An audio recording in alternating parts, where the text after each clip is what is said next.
Dis weer lekker vanaand om saam met julle te kom kuier by julle klein groepie. En ek bid dat hierdie week wat verby is, dat jy in jou stilte tyd, in jou binnekamer voor die Here kon stil raak, en met die Here gepraat het oor dit wat verkeerd is. Ja, so baie keer kan ons vir die Here sê, Here, ek is jammer. Die ou mense het, en ek dink jy moet bietjie terugdink aan jou ouma en jou oupa, dalk jou pa en jou ma. Die ou mense het so sê ding in hulle gebed gehad, waarmee hulle gebed afgesluit het. En elke keer wanneer ek het probeer sê, dan knoop my tong, want dit is so 'n moeilike woord, en hierdie sinnetjie het by my gebly as 'n kind. En hierdie sinnetjie het altyd so geklink. Vergewe genadiglik al ons vermenigvuldiglike sondes. Hier laat knoop my tong alweer. Amen. So dis ou sinnetjie, 'n stopsinnetjie in hulle gebedslewe. En dis nie wat belydenis en vergifnis omwerk nie. Wanneer ons praat oor vergifnis, wanneer ons na die Here toe gaan, dink ek dis baie belangrik. En ek wil u uitnooi om sommer daar by die huis Psalm 51 te gaan lees, waar koning Dawid voor die Here gegaan het en sê, Here, ek is jammer oor my sonde. En dit ook sommer u gebed maak. En daarom vanaand praat ons 'n bietjie, hoe moet ek maak om vergifnis te kry? Hoe vergewe God? En daarom hierdie belangrike punt, die eerste plek. Ek moet erken wat my foute en my sondes is. En daarom moet ek ook hierdie lysie maak, om te sê, Here, dit is wat ek verkeerd gedoen het. So baie keer, as ons verbygaan, dan sê ons maar sommer soos die ou mense, genadiglik al ons vermenigvuldiglike sonde, wat eintlik niks sê.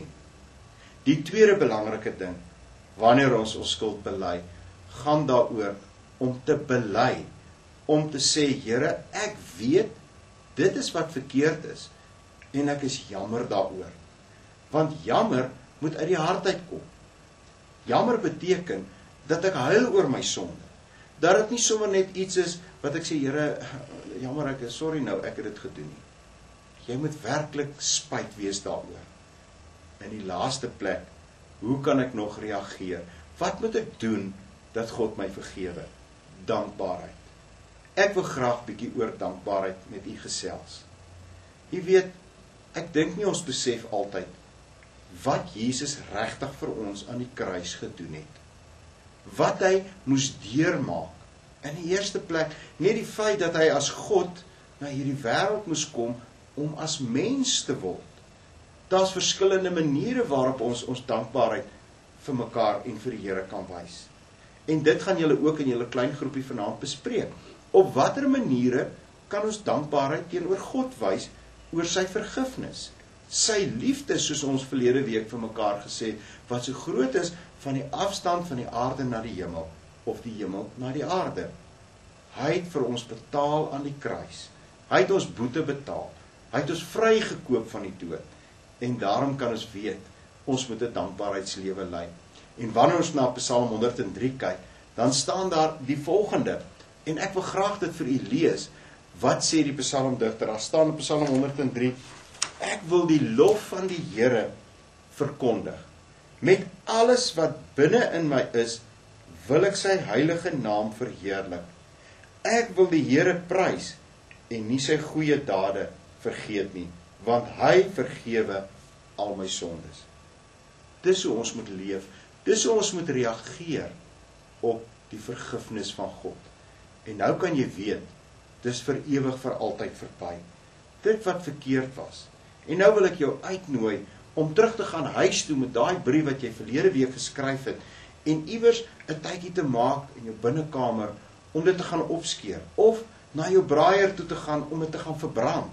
En dan terwyl jy dit verbrand of opskeer en fyn opskeer en weggooi, vir jouself te sê, dit is vir ewig verby. God gaan nooit weer hieroor praat nie, want hy het my gereinig. 'n tweede manier hoe ons kan reageer op God se vergifnis is om ander te vergewe. Maar daaroor meer die volgende 2-3 weke. 'n ander manier hoe ons kan reageer, 'n derde manier op God se vergifnis is om onsself te vergewe. Daaroor praat ons heel laaste in ons reeks. Ek wil graag afsluit om vir jou te kom sê, weet, die Here het jou lief.